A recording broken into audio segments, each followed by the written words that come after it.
I'm here with Javon Stokes. Most likely I brutally assassinated this man's name and character before we even started. So now that we're on a good foot, Gygo here, Rhode Island Comic Con, is the man. Mr. Stokes. And here is his work here. Yes, so sir. tell us about your self-published work. Sure. These are my two titles from my company, Visually Stoke Media. The first one is called HEAT. Answers the question, what if the powers that make you a hero also want you to destroy the world? If you like Spider-Man, Green Lantern, Black Lightning, Static Shock, or Invincible, you like HEAT. And then Strong is the day in the life of the strongest superhero on the planet. Just happens to be a 6'2", half black, half Latina powerhouse. If you like Wonder Woman, Supergirl, Captain Marvel, Storm, you like Strong. Love Storm. That's my favorite X-Men. Listen, I love Storm. That's Telling you, ain't about that. Okay, not my favorite X-Men. She's my favorite. My favorite is Psycho. I like it. I love Psycho. Old school. I respect it. That will lead the way. So tell us a little bit about how you got into drawing. I've been drawing as long as I can remember. My mother was an artist; she was a painter, and I'm always been following my mother's footsteps. So even as a kid, I loved comics forever. So I was literally like making my own little comics and stapling them together. That's all I want to ask you about. Yeah. So like a lot of our viewers, someone who draw. So let's say for someone who is young, just drawing, makes their own little doodles, puts it together. How do you go from that to this? Like, what's the process that brought you into like breaking your own comic?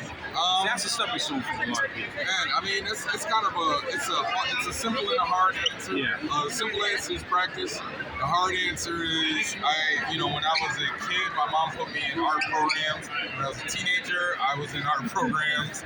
I went to Savannah College of Art and Design. Okay. And then when I got out of school, I actually went for my 3D animation. So I didn't even go for sequential art.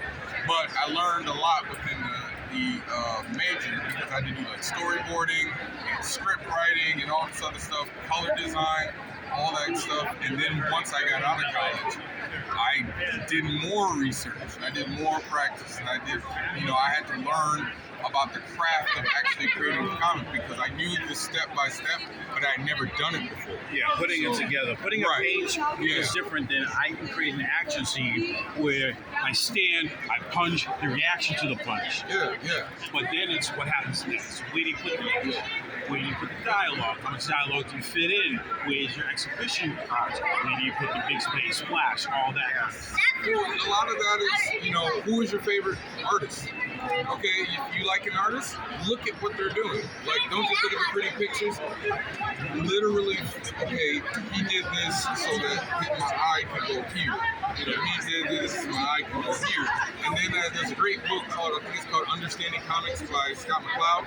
Yes, That's a great one. Yeah, I got that one. DC Comics has a line of books, lettering, coloring, drawing, writing. How to do all this stuff. Comics the Marvel way. And then, like I said, it's just practice and, learning from other artists. You can't ever feel like you stopped learning. You can't feel like you made it. Once you feel like you made it and your art needs no help, you will get worse. Yeah. It's crazy. You'll get really worse. So you constantly have to work and get better. That is amazing. You got some original work. The guy's done it. He's put in here. Here's some of the, like you're talking about, pages. Original pages, some of the layouts, how he goes through it.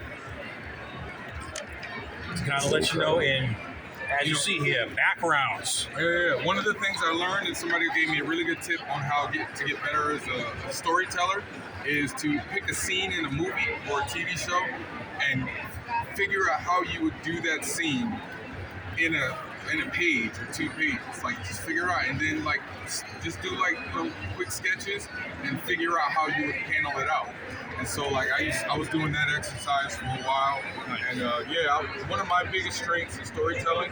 I pride myself in the fact that you can look at the page and understand Without words, you can understand. Without words, and that helps a lot because then what any words that are put in just encapsulates it and gives you your idea, your background. But they all have in their head, this is what's happening.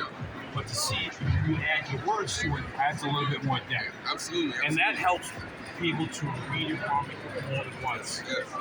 And can you just tell us if you're gonna have any upcoming shows, or what's the best way to find you if people are interested in your work? Best way to find me, Visually Stoked Media, all one word, on IG, or visuallystoked.com. You can get my books there. You can follow me on Instagram. You can follow me on Facebook, Javon Stokes, Javon Stokes. The shows I have upcoming, I have a show called CT Collecticon. That's the first weekend in December. And then I'm going to probably take a break from cons. And I think the first con of the year for me is Fan Expo New Orleans. Awesome. But I do 2 to 3 cons a month. So... you hard work. find me everywhere. Yeah, well, Shit, hard work. Well, when you're an indie guy, like, Yeah, you it's gotta the get out there. fastest and the easiest way to get your book out there. Yeah. Social media is great, but just get in on the grind. Yeah, Let people All right, experience guys. it and get that. So be sure to check out Heat by Javon Stokes. Obviously, we'll put all the links up for you guys. But Javon, thank you so much for your time, my friend. Thank you guys so much. I appreciate it.